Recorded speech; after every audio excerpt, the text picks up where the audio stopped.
Hello दोस्तों, स्वागत है आप सभी को आज के एक नई वीडियो में। तो दोस्तों, आज की इस वीडियो में मैं आप सबको प्रतिशत सिखाने वाला हूं। अगर आप लोग इस वीडियो को पूरा देखते हो तो मैं आप सबको गारंटी देता हूं कि आप लोग प्रतिशत को मात्र 2 से 4 सेकेंड के अंदर बनाना सीख जाओगे।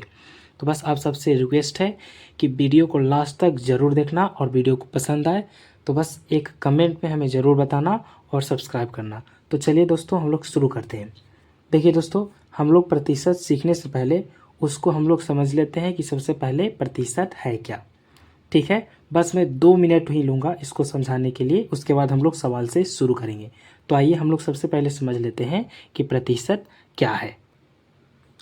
तो देखिए फ्रेंड्स, प्रतिशत का मतलब उसके शब्द में ही छिपा हुआ है। ठीक है, देखिए प्रतिशत जो है वो 2 शब्दों से मिलकर बना है।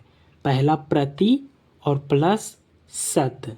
ठीक है, प्रति प्लस शत, ये 2 शब्द से मिलकर प्रतिशत बना हुआ है। जिसमें देखिए प्रतिशत का मतलब होता है, जिसमें प्रतिशत में प्रति का मतलब होता है बट्टा। ठीक है, बट्टा यानी कि भाग जिसको बोलते हैं। और शत का मतलब होता है 100, यानी जहाँ भी हमें प्रतिशत निकालना होगा उसमें 1 देंगे बटा और नीचे में दे देंगे 100, क्योंकि प्रतिशत जो है वो प्रति प्लस शत से मिलकर के बना हुआ है, जिसमें प्रति का मतलब हो जाएगा बट्टा और शत का मतलब हो जाएगा 100। यानी कि प्रतिशत जहाँ भी हमें निकालना रहेगा उसमें हम लोग देंगे बटा का 100। तो यही बस आप लोग को याद रखना है और यह बहुत इम्पोर्टेंट है। और चलिए उसको हम लोग चिन्ह देख लेते हैं। ठीक है, तो प्रतिशत को इस साइन से हम लोग सूचित करते हैं। ध्यान देना है, जहाँ भी इस टाइप के चिन्ह दिखाई देगा आपको तुरंत समझ लेना है कि वहाँ पर हमें प्रतिशत निकालना है। अब आइए हम लोग कुछ उदाहरण से देखते हैं ताकि आपको पूरा के पूरा समझ में आए। तो चलिए दोस्तों, हम लोग पहला नंबर सवाल देखते हैं। पहला है 700 का 20, और ये वाला चिन्ह याद कीजिए किसका चिन्ह है, प्रतिशत। यानी हमें 700 का 20% निकालना है। तो आइए इसको कैसे निकालते हैं बस आप लोग सीखिए। देखिए फ्रेंड्स, 700 दिया हुआ है तो हम लोग 700 लिख देंगे। अगर आप लोग बोर्ड मास का नियम जानते होंगे तब आपको पता होगा कि का मतलब यहाँ गुना होता है, तो हम लोग गुना दे दिए। देखिए यहाँ पर 20 है तो हमने यहाँ पर 20 दे दिया, और मैंने ऊपर में समझाया कि इस प्रतिशत जिसका मतलब होता है बटा का 100, तो हम यहाँ पर बटा का 100 दे देते हैं। ठीक है, अब देखिए काट देते हैं। ये 1 0, ये 1 0 काट देगा, ये 1 0, ये 1 0 काट देगा।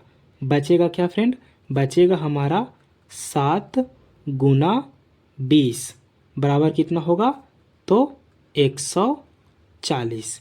यही इसका आंसर हो जाएगा। तो आइए फ्रेंड हम लोग अब दूसरा नंबर सवाल देख लेते हैं। तो देखिए दूसरा नंबर हमें निकालना है 5000 का 30%। तो देखिए फ्रेंड्स, करना क्या है, 5000 दिया हुआ है, हम लोग 5000 लिख देंगे। बोर्ड मास के नियम से हम लोग जानते हैं कि का मतलब गुना होता है, तो हम लोग का के स्थान पर गुना का चिन्ह दे दिया। देखिए यहाँ पर 30 है तो यहाँ पर हमने 30 दे दिया। और देखिए प्रतिशत का चिन्ह है, और मैंने ऊपर में ही समझाया कि प्रतिशत का मतलब होता है बटा का 100, तो हमने बटा का 100 दे दिया। ये देखिए ये 2 0, ये 2 0 को काट देगा। बचेगा क्या फ्रेंड, तो बचेगा हमारा 50 गुना 30।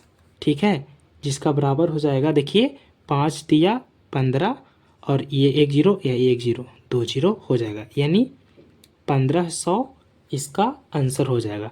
यानी कहने का मतलब ये हुआ कि 5000 का 30% कितना होगा, तो 5000 का 30% 1500 होगा। आइए फ्रेंड्स हम लोग एक और सवाल देखते हैं।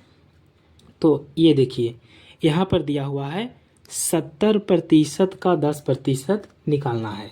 तो देखिए 70 है तो हमने 70 दे दिया।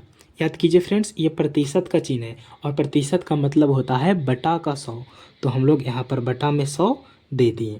बोर्ड मास के नियम से देखिए का मतलब होता है गुना, तो हमने गुना का चिन्ह दे दिया। देखिए फ्रेंड्स 10 है तो हमने 10 दे दिया। फिर से यहाँ प्रतिशत का चिन्ह है, तो प्रतिशत का मतलब होता था बटा का 100, तो देखिए हमने बटा का 100 दे दिया। अब देखिए जो जो कटता है उसको काट लेते हैं। ये काट रहा है 1 0, ये 1 0 कट गया, ये 1 0, ये 1 0 कट गया। कितना बचा फ्रेंड, देखिए ऊपर में बचा 7 गुना 1, तो ऊपर में लिख दिया हमने 7 गुना 1, और नीचे में क्या बचा फ्रेंड, नीचे में बचा 1 गुना 100, ठीक है, जो कि बराबर हो जाएगा 7 बटा का 100, यही इसका आंसर हो जाएगा। आइए फ्रेंड एक और सवाल देख लेते हैं। अगला सवाल है 90% का 40%, यानी कि हमें 90% का 40% निकालना है, ठीक है। तो देखिए 90 दिया हुआ है तो हम यहाँ पर 90 दे देते हैं, प्रतिशत आया, याद रखिएगा प्रतिशत का मतलब मैंने समझाया था बटा का 100, तो हमने बटा का 100 दे दिया। का है, का मतलब गुना होता है, तो गुना का चिन्ह दे दिया। 40 है तो हमने 40 दे दिया। देखिए फिर यहाँ पर प्रतिशत है और प्रतिशत का मतलब होता है बटा का 100, तो हमने बटा का 100 दे दिया। अब देखिए फ्रेंड काट देते हैं, ये 1 0 इसको काट देगा, ये 1 0 उसको काट देगा। अब देखिए बचा ऊपर में कितना, तो ऊपर में बचा 9 गुना के 4 और नीचे में बचा 100 गुना का 1, बराबर कितना हो जाएगा फ्रेंड, बराबर हो जाएगा 36 बटा का 100, यही इसका आंसर हो जाएगा। तो देखा प्रतिशत निकालना कितना आसान था। तो फ्रेंड्स आपको वीडियो कैसा लगा हमें ज़रूर बताइए, क्योंकि आपका एक कमेंट हमें बहुत मोटिवेशन करता है कि हम आगे भी वीडियो बनाएं। अगर आप इस पर कमेंट करते हो और इसका अगला पार्ट चाहते हो और थोड़ा सा हार्ड सीखना, तो हमें ज़रूर बताना। मिलते हैं फ्रेंड्स ऐसे ही अगली वीडियो में। वीडियो पसंद आया तो चैनल को सब्सक्राइब ज़रूर कीजिए।